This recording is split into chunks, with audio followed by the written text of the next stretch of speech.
Guys, good morning. So welcome back to my YouTube channel. This is Otoboyson.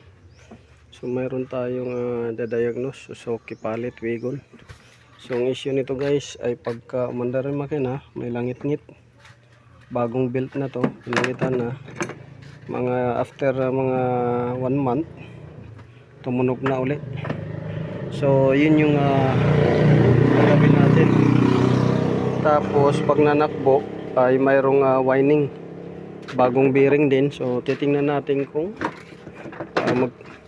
anong dahilan ng langit-ngit at saka whining.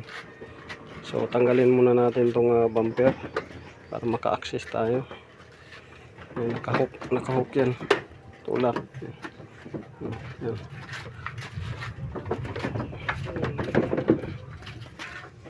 So yan yung bumper muna tanggal.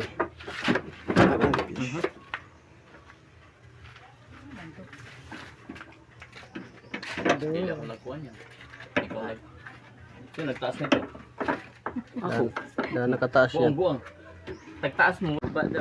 Tagtising na pag-charge mag-green run screen. Ayan. May bearing ko din yun ako.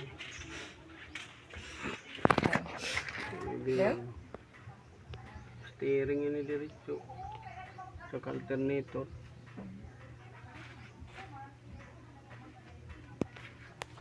Ini siya sa compressor. Ini compressor dari ini na belt, compressor belt ini dari na belt, water pump sanan, alternator belt.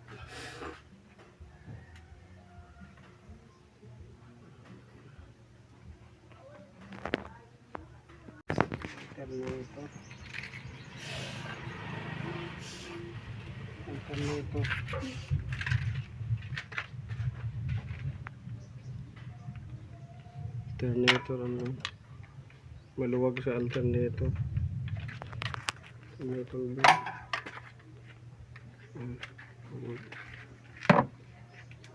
Yan, ma-adjust mo yan. Kaso lisod na. Ano mo na sana? Lisod ang gusto.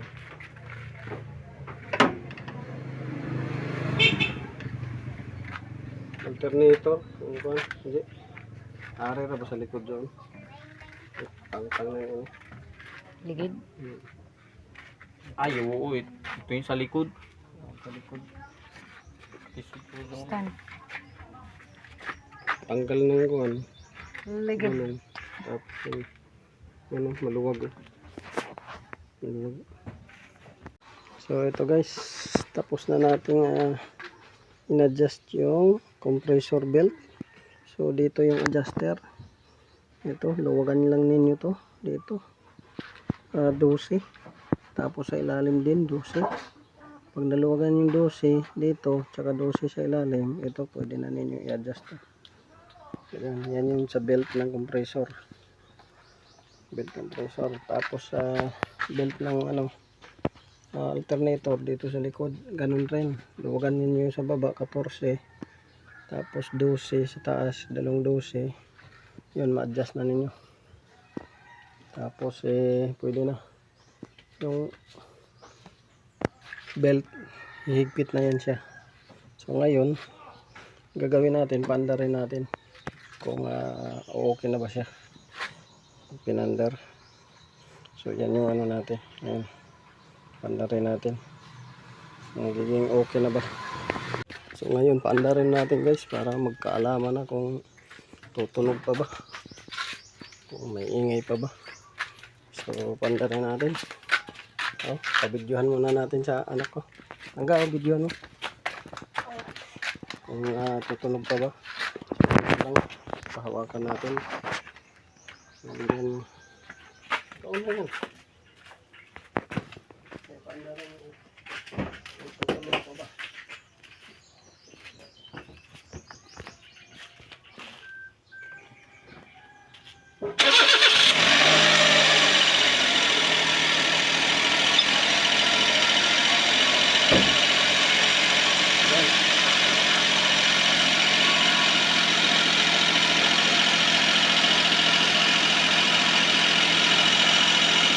Para na guys siya, walang langit-ngit.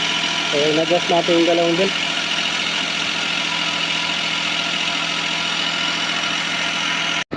So dito naman, mag-brake cleaning tayo dyan. Ito, kasi sumasayad na tong may kalawang yan. Kumakayas na yan, yan yung maingay. Ang tunog nito ay yan tunog niya. Kumakayas. So tatanggalin natin to brake caliper, tapos lilinisan natin to ano niya, rotor disc, tapos ganun din sa kabila. So yan guys, hindi na siya tumunog. Malamang okay na yung ano belt niya. So galing sa malamig, inandar natin, hindi na siya tumunog. So higpit belt lang tayo. Pag tumunog yan na naka-higpit belt, meaning bearing na yung may problema. Either bearing ng compressor, bearing ng alternator, o bearing na itong pump. May problema. Mamaya pandarin natin ulit yung tutunog. So mag-brake cleaning muna tayo.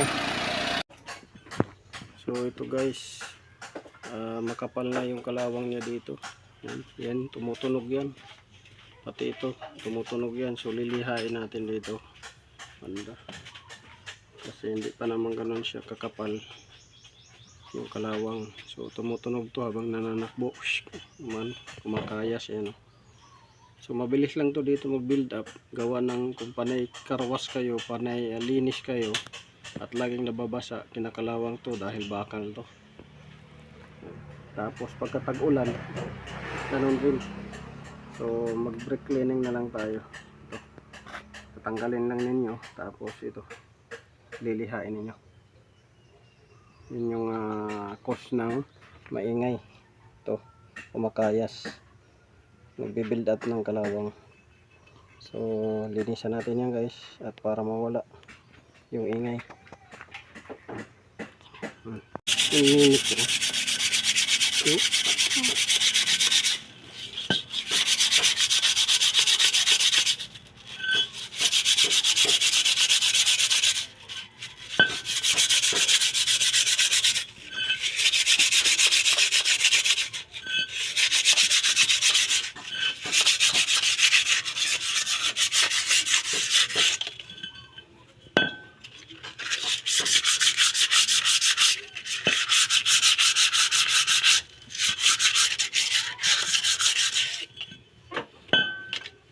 So ito guys, so natanggal na natin yung kalawang dito.